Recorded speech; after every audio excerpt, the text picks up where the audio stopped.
Señoras y señores, bienvenidos, muy buenas noches. Gracias por acompañarnos. Esto es La Silla Roja, este espacio abierto al diálogo, a la crítica, al análisis, a la reflexión.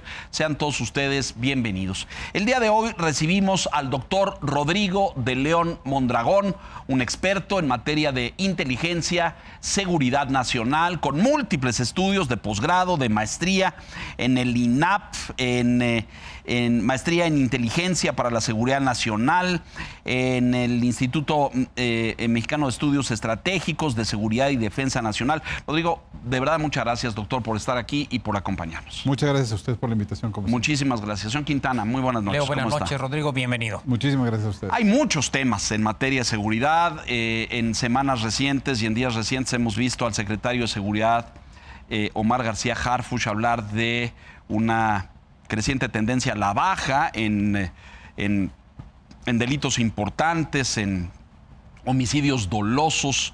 Pero sigue esta efervescencia nacional, doctor, en el sentido de que la gente se siente insegura, y todas las encuestas señalan esta percepción pública. Aunque el gobierno dice que las cifras reales van a la baja en materia de delitos, o que su comparación con años anteriores sale positiva en estos momentos, la gente dice lo contrario. La ciudadanía se siente insegura y vemos situaciones críticas en el estado de Michoacán, con la tragedia de Uruapan, o con el líder limonero, por cierto, pero en otras partes de la República también.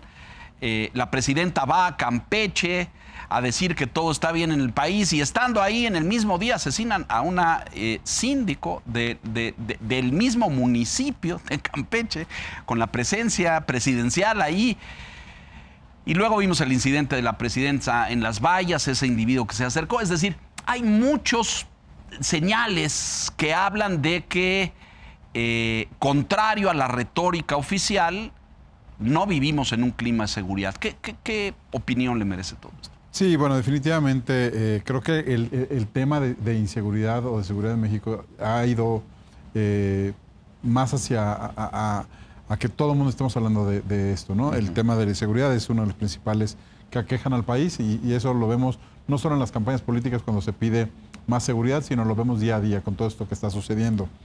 Creo que sí, algo de lo que tenemos que entender es de la nueva estrategia de seguridad que tenemos en el país, bajo un mando policíaco que es el secretario Omar García Harfuch, que se presenta una estrategia nacional de seguridad, y que, bueno, aunque tenemos que dar un voto de confianza, sí estamos urgidos a que las cosas vayan cambiando.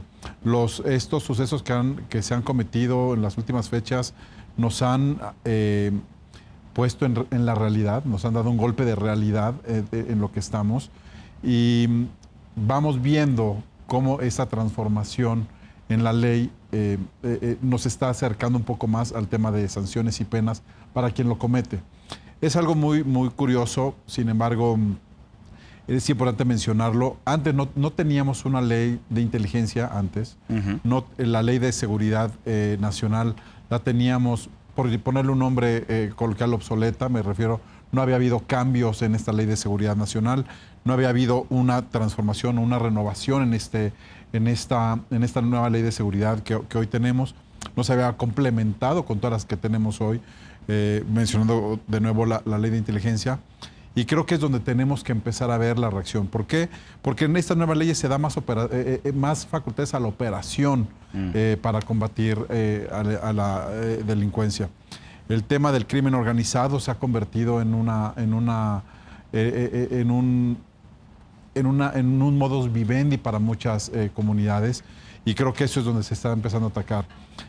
Vemos lo que sucedió con el tema de la extorsión con los limoneros en Michoacán, y eso nos pone en el tema, ¿no? Nos damos cuenta que hoy la nueva ley de extorsión en México está siendo más dura, está siendo un poco más enfática en el tema de penalidades. Hay 34 o 35 modalidades de extorsión hoy ya conceptualizadas como tal, y eso pues nos da pie a referenciar cada una de estas situaciones que nos aquejan como ciudad, ¿no? Estamos en un momento crítico, estamos en un momento de definiciones, y creo que lo que falta para el tema político en la administración es todavía un reto, y lo que falta como ciudadanía es ser un poco más empáticos y sobre todo fomentar el tema de denuncia. Y me refiero a la empatía que tenemos que tener como sociedad ante los nuevos mecanismos y herramientas que tenemos para poder denunciar y dar seguimiento a ese tipo de delitos. Vaya tema el de la denuncia, que Sí. me parece que estamos en un hoyo negro ahí gigantesco. La cifra es, ¿cuántos?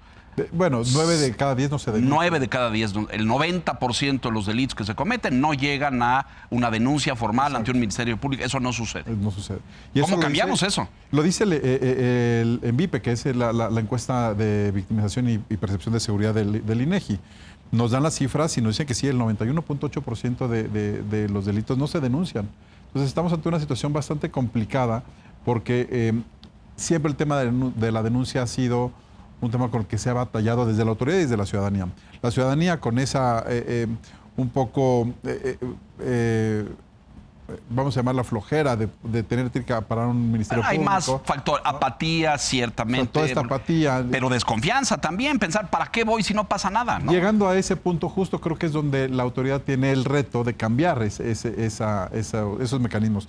Las herramientas nos las tiene que dar la autoridad, por supuesto, como ciudadanos. La autoridad tiene que poner sobre la mesa todo este tipo de herramientas para poder confiar más en ellos, este tipo de reformas incluso a los procesos y procedimientos penales para el seguimiento. Hoy el delito de extorsión se sigue por oficio, es decir, no necesariamente tenemos un tema de denuncia, simplemente con una llamada automático, anónima, exacto. una llamada anónima incluso al 089, que es el tema del delito, ya se sigue. Pero eso se convierte después en el reto para la autoridad de darle seguimiento a todas estas denuncias, ¿no? Cuando no hay denuncia y se comete el delito, pues se queda ahí, pero la percepción ciudadana continúa en estos números rojos, donde no confiamos en la autoridad y decimos, ¿para qué voy si no le van a dar seguimiento? ¿O para qué voy si después estas personas van a terminar saliendo y van a tener represalias en contra mía o de mi familia? Y ahí es donde se empieza a convertir en todo esto. Un porcentaje importante que les quería comentar de los delitos de extorsión, justamente era esta parte, permítanme verlo, los funcionarios públicos que hoy no denuncien o permitan el tema de extorsión. De ser víctimas de extorsión. De provocar o de cometer el delito de extorsión, ya se castiga penalmente, inhabilitación de 20 años.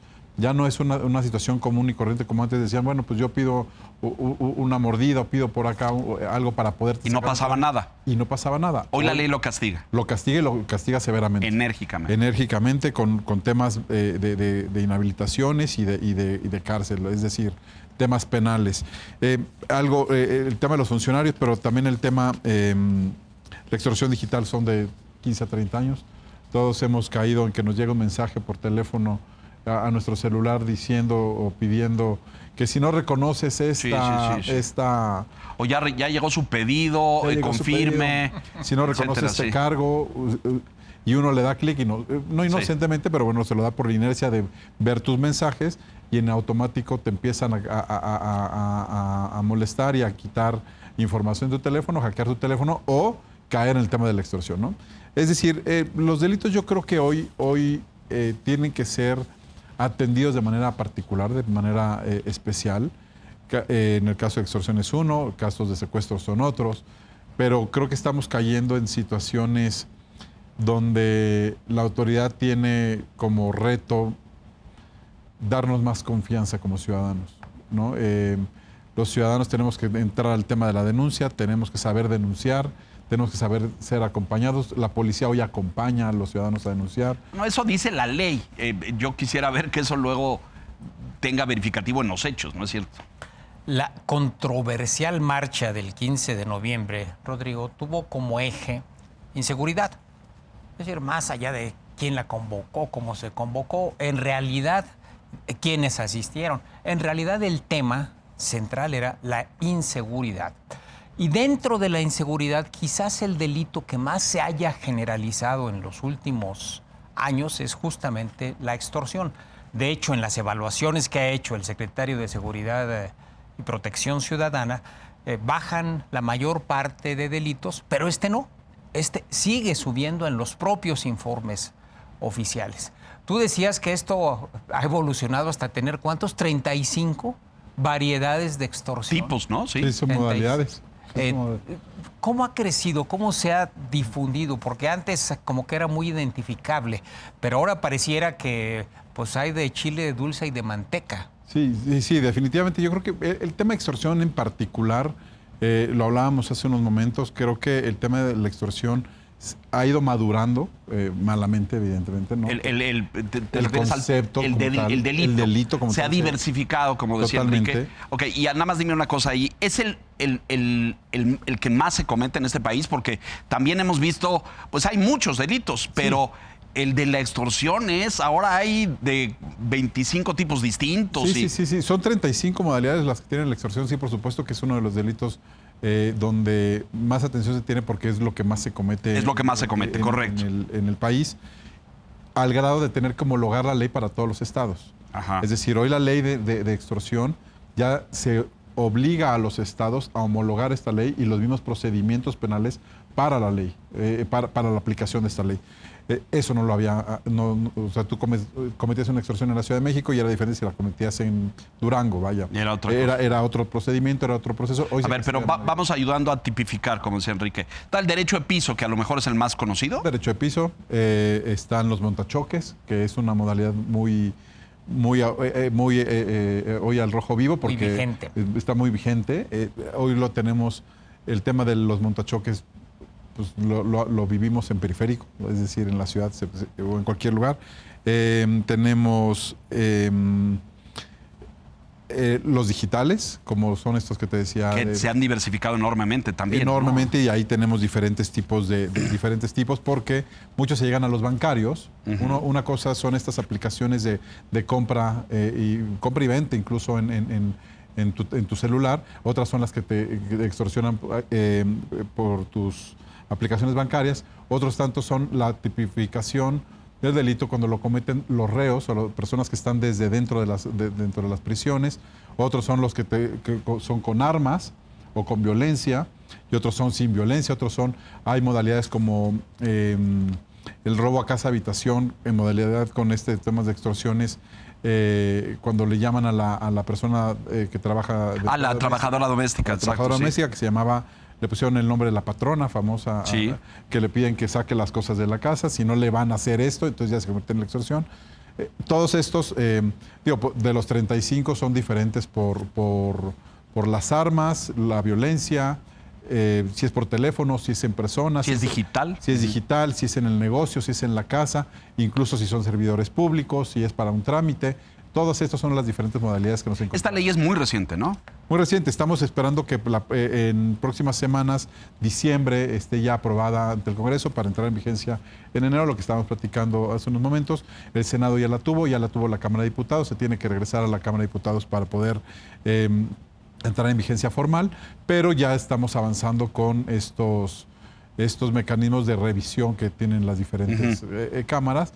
Y ahí es donde se estableció. Incluso estábamos hablando de que hay un sentido de aplicar el artículo 14 constitucional, donde habla de la retroactividad de estas sanciones que se pueden dar en la materia. No sabemos cómo vaya a quedar. Viola un principio constitucional eso, ¿no? De alguna manera, el tema es, si se empiezan a meter temas de derechos humanos, se empiezan a ver si el tema de extorsiones afectaron de manera económica y también sustancialmente a las familias. Por eso eso era la discusión, ver si iba a entrar en retroactividad el tema de sanciones al tema de extorsión o si lo iban a empezar a trabajar a partir de ahora como una nueva ley, una reforma aplicada a partir de ahora, ¿no? Se habla mucho de la localización de este delito y de otros. También las autoridades en las presentaciones que hacen en la mañanera argumentan la concentración del delito en un grupo menor de entidades. Mencionan 6. Guanajuato, Chihuahua, Estado de México, Jalisco, Baja California, Michoacán y Sonora. Y dicen que estas explican a veces hasta el 50% de los delitos, incluyendo extorsión, pero sobre todo homicidio. Es decir, ahí se concentran. Ahí se concentra. Digamos, en 6 estados hay muchos delitos y hay menos delincuencia en los otros 25 estados, entidades de la República. ¿Hay realmente esta concentración, Rodrigo, o es solamente un tema pues de discurso, de narrativa para decir, miren, no estamos tan mal porque es en un grupo pequeño hablo de estados, pero a veces también hacen la localización a nivel municipios y hablan de 50 o 60 municipios que son los que concentran el delito, mientras que los otros 2.900 municipios del país no tanto? ¿Es esto cierto?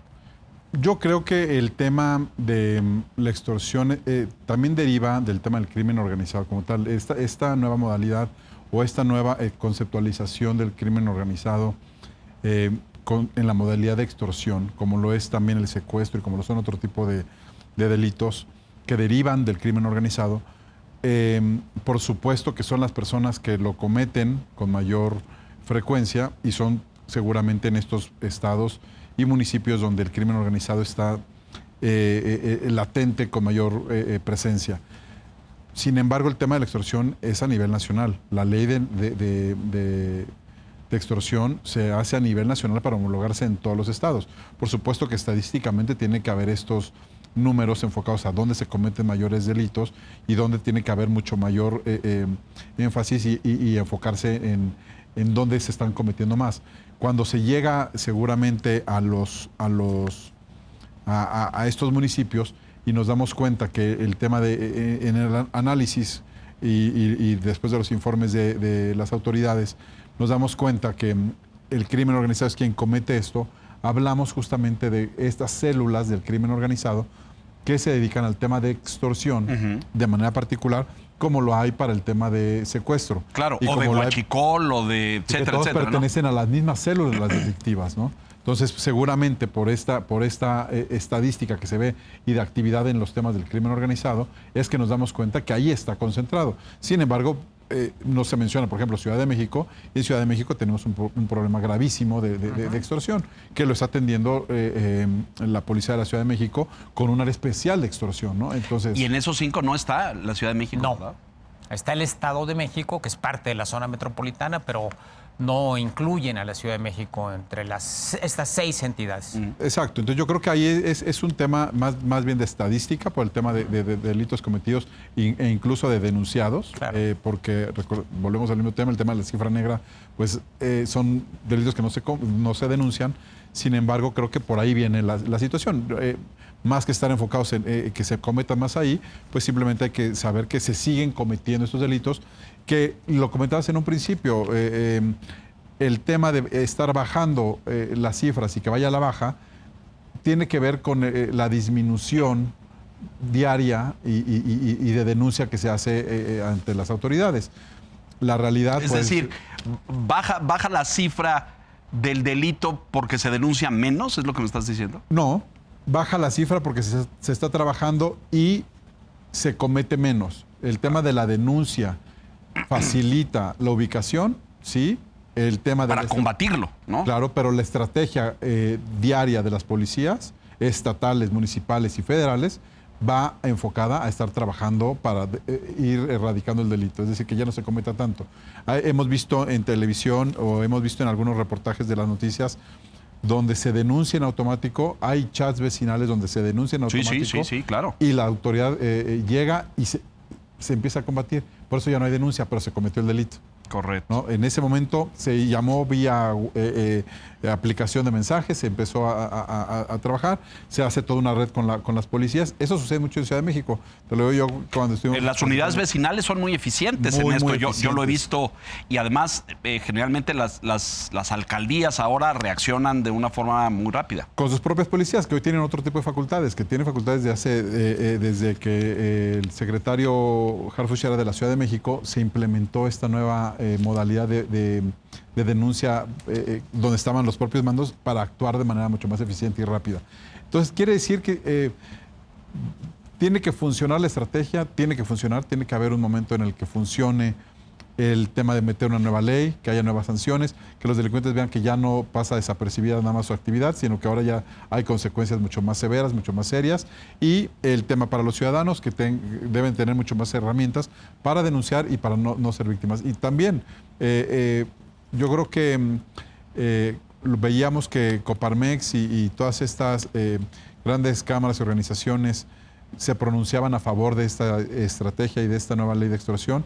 Creo que eso va a ayudar también mucho a la dinámica de comunicación entre los empresarios que son extorsionados en sus propios negocios y empresas, claro.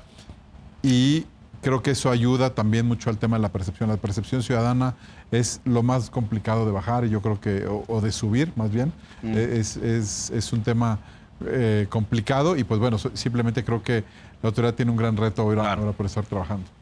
Alguna vez un productor del estado de Michoacán me decía, bueno, ya nos acostumbramos. Así como pagamos el IVA, como pagamos el ISR, pagamos este otro impuesto, el impuesto criminal, que es el derecho de piso. Dice, y ahí van saliendo las cosas.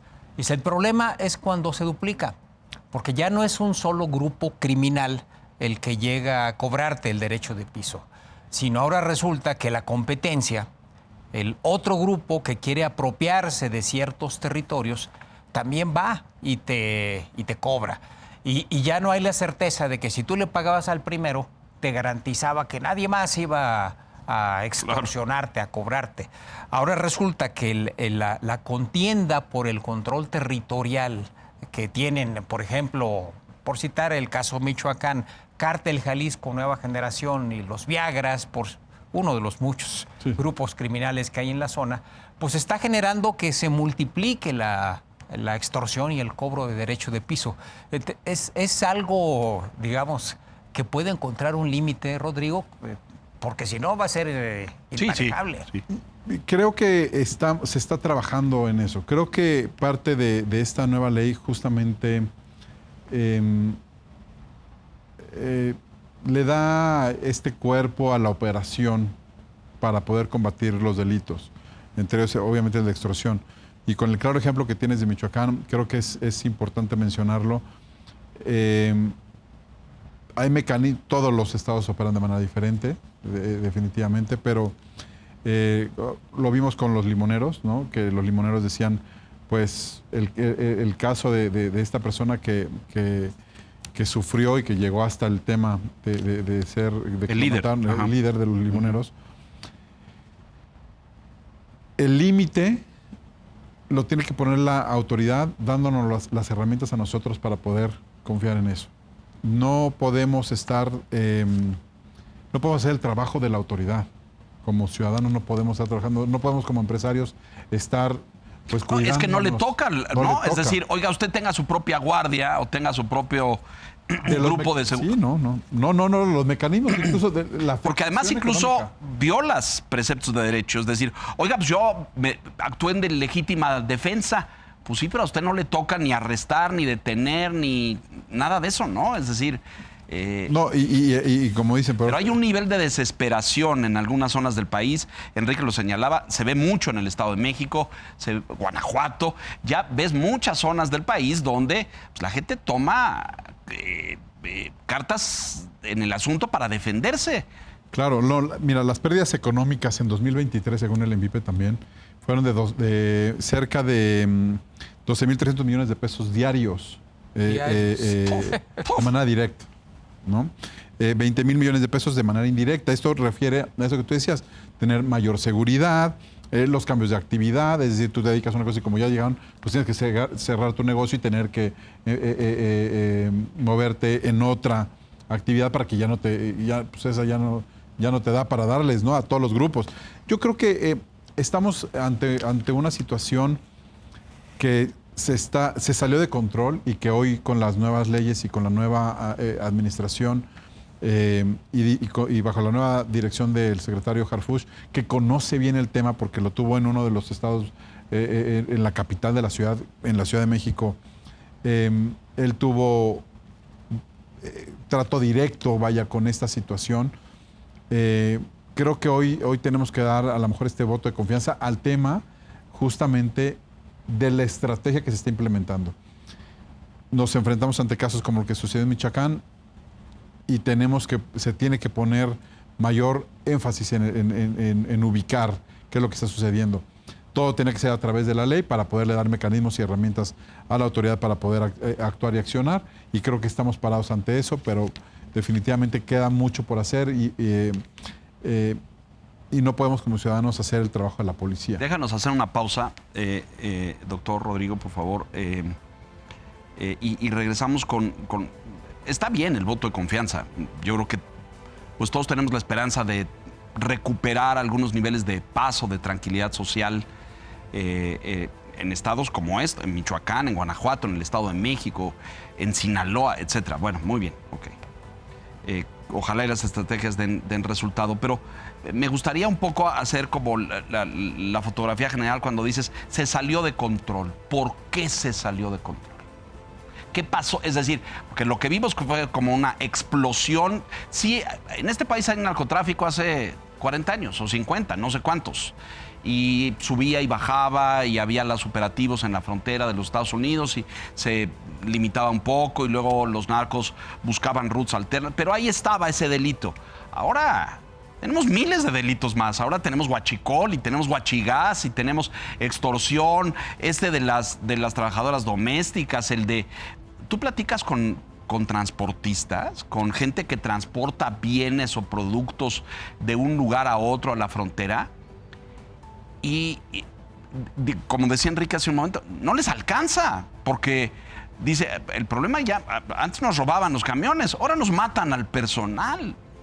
Porque el personal se rehúsa, ¿no? Y ahora, claro, tuvieron que invertir en mecanismos satelitales para darle seguimiento al autobús o poner medidas de seguridad al cajón. Es decir, la inversión en eso ha sido gigantesca y el delito ha crecido descomunalmente. Entonces, ¿por qué se salió de las manos y por qué se diversificó? ¿Qué pasó? Yo estoy seguro que el tema de la extorsión, como bien lo mencionamos en un principio, fue madurando. Fue de mal en peor, porque no se le dio la atención suficiente, tal vez desde diferentes perspectivas.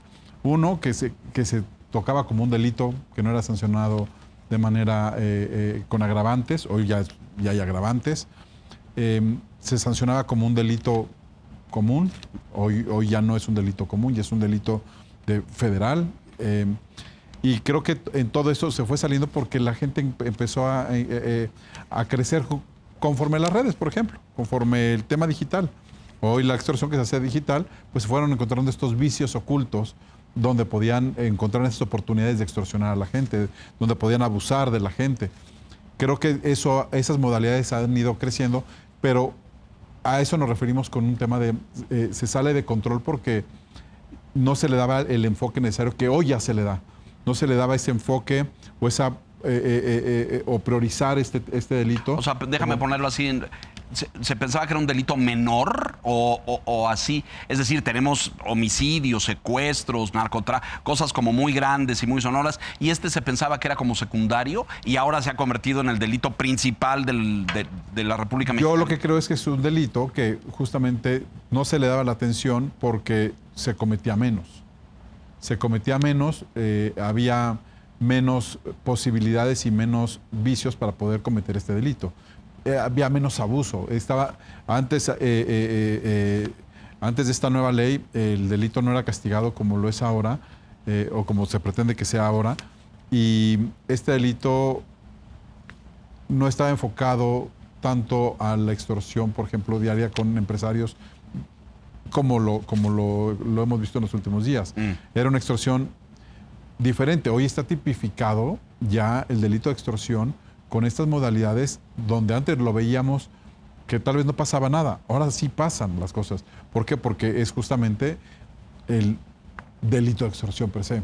Déjanos hacer una pausa. Estamos en la silla roja con el doctor Rodrigo de León haciendo una disección de la complejidad y de la explosión descomunal de este delito con la nueva ley que estará en vías de aprobación en los siguientes días y semanas en la Cámara de Diputados. Mensajes, volvemos.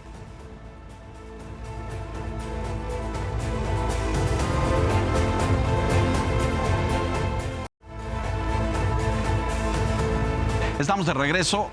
Muchas gracias, Rodrigo, por esto. Enrique, por favor. Uno de los problemas que tenemos con la aplicación de la ley es que los sistemas de aplicación, de impartición de justicia, son diferentes en el ámbito federal y en el ámbito local, sobre todo en el municipal. Podemos tener penas más grandes, pero si no agarramos a los culpables, a los delincuentes, a los que amenazan a los agricultores y empresarios con derecho de piso, pues difícilmente estas penas van a funcionar, porque pues no hay delincuentes tras las rejas. Entonces, aquí el tema es, pareciera que muchas veces cuando vemos la problemática de seguridad y llegamos al nivel municipal, que es el primero con el cual los delitos del orden común se enfrentan, pues ahí es donde empieza a hacer agua, porque las policías municipales no tienen la capacidad para hacerle frente a los grupos delincuenciales que presuntamente debieran combatir. ¿Cómo ves esta paradoja y este cuello de botella que tenemos en el ámbito municipal? Las policías municipales en México hoy han sido un problema grave para el tema de seguridad, justamente por cómo lo mencionas. Hemos visto en días pasados que han detenido a policías municipales, mandos de policías municipales, incluso estatales, donde se cometían desde las oficinas de la policía delitos. Caso de la barredora famosa en el estado de Tabasco. Desde la oficina desde la oficina se operaba. Sí, sí. ¿Y qué es lo que sucede? Ahí es donde encontramos el tema de esta nueva estrategia y de estas nuevas herramientas de operación que pudiéramos encontrar. Y ahí, Enrique, no vas a dejar mentir, el tema de la barredora y del tema de lo que sucedió en ese estado, por ejemplo, donde está involucrado desde el comandante, el patrullero y todo el mundo como parte de una misma organización, pues se denuncia, hay un seguimiento y la aplicación o el aplicativo de la ley hacia el tema en particular obliga y empieza a darse seguimiento hasta llegar a la cabecilla que era el propio exsecretario. Esas herramientas y esa facultad de investigación no la tenían antes las autoridades. No había una facultad como tal de investigación. Hoy ya lo hay y lo hacen desde el Centro Nacional de Inteligencia, lo hace la propia Secretaría de Seguridad y Protección Ciudadana y ahora obligan a las policías estatales a encontrar ese vínculo y esa comunicación con la Policía Federal, con la autoridad federal, vaya. ¿Esto qué quiere decir? Que con estas nuevas facultades de investigación podemos dotar un poco más, o se puede dotar la autoridad de mayores facultades para llegar hasta a lo medular, que en este caso, por ejemplo, fueron estos personajes que ya fueron detenidos. El tema municipal tiene, por supuesto que no es de un día para otro, pero tiene que haber esta limpia en todas las policías municipales bajo este mando federal, donde está sancionada la propia autoridad con mayores penas, siendo autoridad para temas de extorsión en el caso particular, pero la autoridad federal ya se está metiendo a las entrañas de los estados y de los municipios. Estamos viendo los cambios en las policías estatales que van a obligar después a las municipales, viniendo desde un mando con el secretario Omar García Harfuch. Estamos viendo que él está poniendo su propia gente de confianza, gente con la que él ha estado trabajando o gente con la que operó para empezar a limpiar las policías y empezar a limpiar todas estas partes. Hoy lo estamos pensando que va a suceder en Michoacán.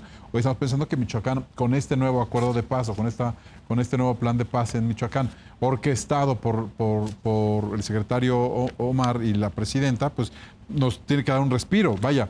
Y aún sabiendo todo lo que se dice del gobernador, lo que se dice de los grupos criminales que existen ahí. Es decir, tenemos que encontrar, o alguien tiene que poner la ficha completa para llegar hasta las policías municipales y limpiar desde abajo, pero en este caso, pues podríamos pensar que lo más correcto sería limpiar de abajo para arriba. Pues aquí se está limpiando de arriba para abajo, porque es la única manera. Citando a los clásicos. No, entonces se tiene que limpiar la escalera pues, de arriba para abajo, porque hoy definitivamente no podemos confiar en las policías que tenemos al día a día como primeros respondientes. Pero déjame poner así a la inversa, o como dicen, ser abogado del diablo, estas cosas. Pero soy un presidente municipal, soy el jefe de la policía local. Y llega uno de estos malosos y dice, mira, aquí están tus hijos, la escuela de tus hijos, tu esposa, aquí tenemos todo este mapa. Y aquí tienes este portafolio de dinero. ¿Juegas conmigo o me quiebro a tu familia? Las opciones de un funcionario de ese nivel son cero. O colaboras, bueno, ahí está. Pasa lo de el señor Manso, ahí está, ¿no? Por cierto, vimos una detención ahí de sus escoltas hace unos días como presuntos sospechosos de que hayan colaborado. O sea, las opciones de un funcionario local, Rodrigo, son minúsculas. ¿Qué hace? Y yo de verdad quiero confiar en la honestidad de muchos de estos personajes, ¿no? De un presidente municipal que está harto de la situación en su municipio y dice tenemos que cambiar y se la juega y se postula y gana con partido sin partido independiente y llega y el escenario se acaba en 10 minutos. O juegas este juego o tú y tu familia están... ¿Qué hace un funcionario así? Sí, definitivamente. Y el caso en particular de Uruapan decían, tenían 14 escoltas de Guardia Nacional. De la Guardia Nacional. Más 6 de la municipal, que era su primer círculo, que hoy ya sabemos, después de lo que hemos visto estos días, que ha sucedido con las escoltas, con el primer círculo de confianza. Fíjate. Es decir, las entrañas del crimen organizado llegan hasta tus personas de confianza, porque él incluso había denunciado y había solicitado mayor seguridad y había habido esta denuncia de que hoy tengo amenazas, por eso es que se le dota de estas 14 personas federales. Y nos encontramos hoy con que su primer círculo eran los municipales.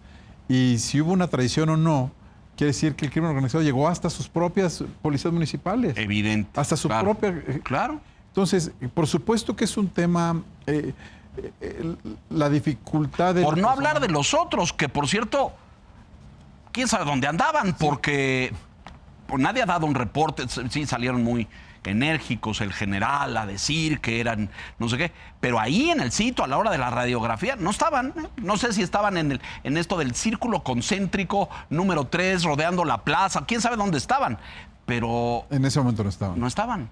Sí, en ese momento no. Entonces, sí, están los municipales que ojalá los investiguen y encuentren lo que vayan a encontrar, pero tú dime el nivel de vulnerabilidad que tiene un funcionario de ese, aunque lo proteja. Sí.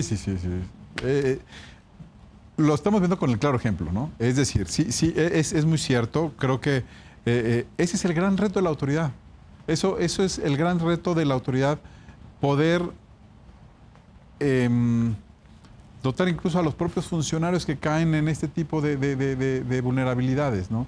Sin embargo, creo que hoy en día, ese es un caso en particular, el caso en Michoacán, como lo debe de haber en otros estados, pero como ciudadanos tenemos que sentirnos protegidos y sentirnos de alguna manera... Ese sería el mejor. Pero tú, como ciudadanos, tendríamos que salir corriendo, es lo que tendríamos que hacer. Vete y escóndete, porque un ciudadano que no tiene la protección de la Guardia Nacional, que no tiene los escoltas del municipio, que no tiene nada, y que sale a la calle y ve eso, que como ciudadano, ve y guárdate, ¿no? Escóndete, porque si no, ¿quién? Ahora, como citando a los clases, ¿quién podrá defendernos? Peor aún, cuando agarran a un delincuente y lo meten a la cárcel, uno podría decir, ay, ya. Pero otro de los eslabones débiles del sistema de seguridad son las prisiones. Muchos de estos acaban en prisiones estatales. La mayoría de los presos del país se encuentra en prisiones de carácter estatal. Tenemos poquitas prisiones federales. Y se ha documentado que una parte importante de la extorsión telefónica proviene de las prisiones estatales.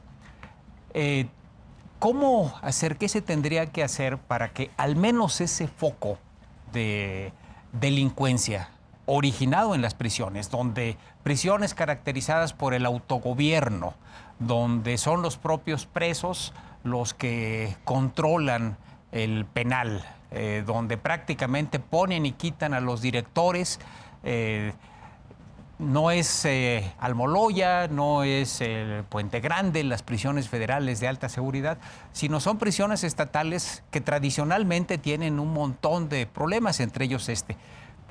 ¿Por dónde empezar? Por lo menos para cegar, borrar la extorsión que sale de ahí de las cárceles.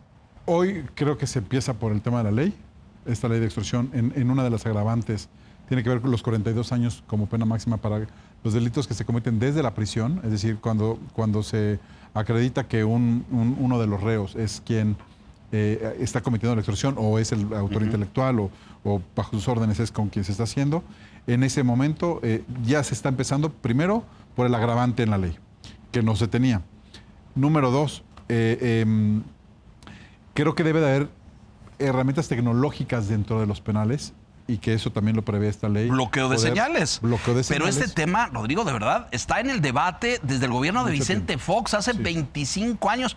Y por razones que no alcanzo a entender, que primero se argumentaba derechos humanos, ¿cómo les vas a quitar a los pobres reos hablar con sus... Hazme el favor, ¿no? Cuando uno debiera cuestionar si un reo que ya violó, mató, extorsionó y hizo todas esas cosas, todavía tendríamos que tenerle esas consideraciones. ¿No vamos a bloquear las señales de los penales? Se supone que ya empiezan, con esta ley ya se faculta para tener las tecnologías de bloqueo de señales y aparte, pues, lo que hoy sabemos es la corrupción dentro de las cárceles. Claro. Es brutal para tener tu propio celular. Sin embargo, ¿qué es lo que haría el bloqueo de señales? Pues ya quitar a todo el mundo. ¿Cuál ha sido el problema, como tú bien lo dices, desde hace 25 o más años donde se hablaba del tema de derechos humanos? Esa gran línea delgada donde los derechos humanos ya no permiten que el reo sufra de más, es decir, que ya no tenga comunicación. Bueno, pero ¿no? a ver, está bien, es decir, no vamos a hacer tortura en los penales, No, ¿estás de no, acuerdo? Oye, la pero comunicación. ese derecho básico, ¿tiene derecho a tener un celular un criminal convicto, sentenciado? Pues yo diría que no. No, ¿Por qué no, va a tener un celular? No, por supuesto que no. Ahora se filtran, son de contrabando, los mete por debajo de la mesa. Bueno, ya sabemos que sucede son muy porosas las prisiones y los reclusorios. Bueno, pues entonces apágale la señal y que no haya conectividad. Punto, parejo. Esta ley permite este tipo de herramientas. Esta ley permite justamente el tema de herramientas tecnológicas para evitar el tema de extorsión desde las cárceles. Entonces tendrá que dotar a las prisiones de mayores herramientas para poder hacer, entre muchas otras, el tema de la señal. Otro tema reciente que apareció en crímenes cercanos, pero bueno, es cada vez más presente, es el tema de la edad. Antes el perfil del delincuente era quizás de ser mayor de edad, 20 años, 25 años, 30 años o más. Y ahora no solamente los sicarios, como el caso de el que asesinó a Carlos Manso, sino en muchos otros ámbitos, los sicarios pueden ser hasta menores de edad, de 15, 16, 17 años. Y quienes efectúan la extorsión, tal vez no de la telefónica, pero sí los que van a cobrar el derecho de piso a los lugares, pues son jóvenes, son chavos a veces. Sí.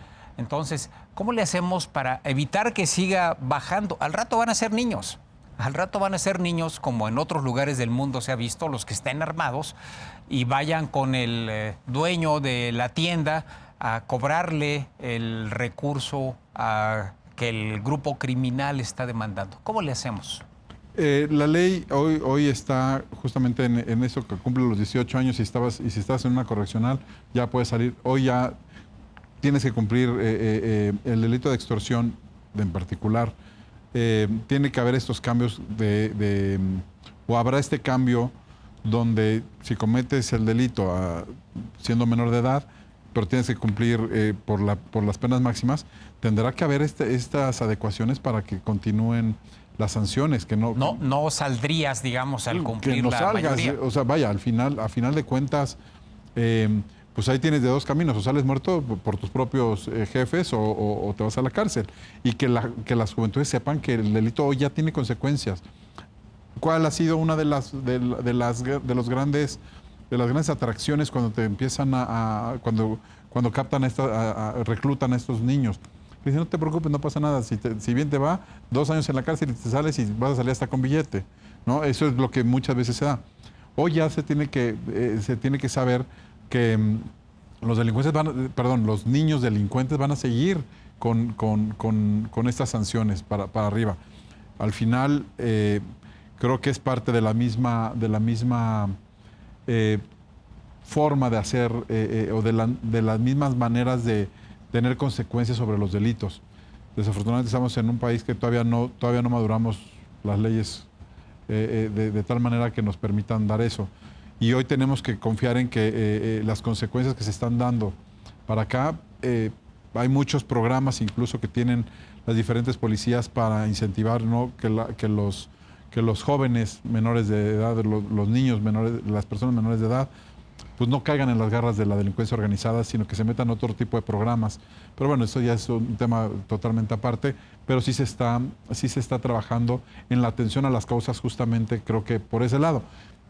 No quiero caer en el estoy aceptando todas las... No, estamos queriendo ser críticos ante la situación, dando este voto de confianza de que una estrategia como la que hay hoy tiene que dar resultados, porque bueno, ¿qué más podemos estar esperando si no son los resultados? Si no es la parte enfática de ver que los delitos van bajando, que ya no conozcamos a ninguna persona que por cuarto o quinto círculo haya sido robado, haya sido extorsionado, haya sido secuestrado. Todos conocemos a una persona que fue ya asaltada, todos conocemos a una persona. Eso es lo que tenemos que cambiar y por eso sin embargo, no podemos tomar justicia por nuestra propia mano. Tenemos que dar este voto de confianza a una estrategia que hoy considero desde donde está planteada, que es la situación real y la situación actual, tiene que dar resultados y los pocos o muchos resultados que hemos empezado a ver nos dan pie a que podamos creer que estas nuevas leyes con las diferentes reformas nos van a dar una nueva visión de hacia dónde vamos encaminados. No va a ser un tema de que podamos acabar en los próximos días y meses, pero sí creo que tenemos que encontrar un camino y eso es donde estamos abriendo la puerta, ¿no? Considerando que las leyes son positivas, digamos, que es un avance en cuanto se apruebe, por ejemplo, el caso de la ley para combatir la extorsión, ¿qué de las fiscalías? Porque la ley podrá ser muy buena, pero si los encargados de armar los casos no la conocen, no tienen la capacidad suficiente, pues la ley será muy buena, pero el fiscal que tiene que procesar, que tiene que presentar el caso ante el juez, pues a lo mejor lo deja y entramos otra vez al esquema de la puerta rotatoria famosa. Justamente la colaboración de la que hablábamos, la colaboración interinstitucional. No solo la colaboración como tal, sino la obligación a la colaboración entre las fiscalías y las autoridades civiles, ¿no?, como lo es la Secretaría Federal. Aquí ha sido un debate la autonomía de la Fiscalía, de hasta dónde y cómo debe de actuar. A la Fiscalía le quedan un par de años a la administración de la Fiscalía y se tendrá que adecuar a la estrategia. Efectivamente, las denuncias se hacen ante la Fiscalía. Sin embargo, hoy recordemos que las nuevas facultades que le dan a la Secretaría de Seguridad Pública Federal, como a las locales, es la de la investigación y la de la denuncia, para poder tener sus propias averiguaciones previas y todas esas carpetas de investigación, perdón, que ahora se llaman, esas carpetas de investigación autónomas en apoyo con la Fiscalía. Es decir, todo se tiene que ir acomodando, se tiene que ir adecuando. Y el tema de la Fiscalía, por muy ríspido que sea, creo que la autoridad federal tendrá que llegar a estos acuerdos de entendimiento para los procesos y hoy, pues bueno, con los procesos que ya hay ante la Secretaría, pues tratar de trabajar de la mano. Al final la autoridad judicial será la Fiscalía, Ojalá, ¿no? Ojalá. Millones de mexicanos tienen su velita encendida con la esperanza de que esto funcione. ¿Tú estarías de acuerdo para nosotros que estamos en las noticias todos los días y que vamos como tratando de percibir cambios? ¿Ha habido, y podrías constatar, un viraje en la estrategia de combate al crimen entre esta administración y la anterior? Sí, por la estrategia que señaló la presidenta en operación con instrucción al secretario Harfuch. Sí lo creo.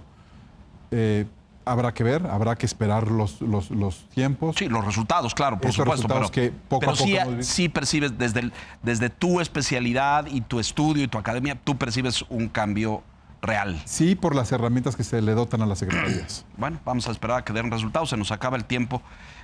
Rodrigo, bienvenido, muchas gracias. Muchas gracias. Te agradezco mucho que nos ayudes a dimensionar y a entender este fenómeno. Señor Quintana. Gracias, buenas noches. Muchas gracias, buenas Muchas noches. gracias. Y a usted que nos hace el favor, la gentileza de su atención y compañía. Gracias, aquí La Silla Roja, puntualmente la semana entrante. Hasta entonces, gracias.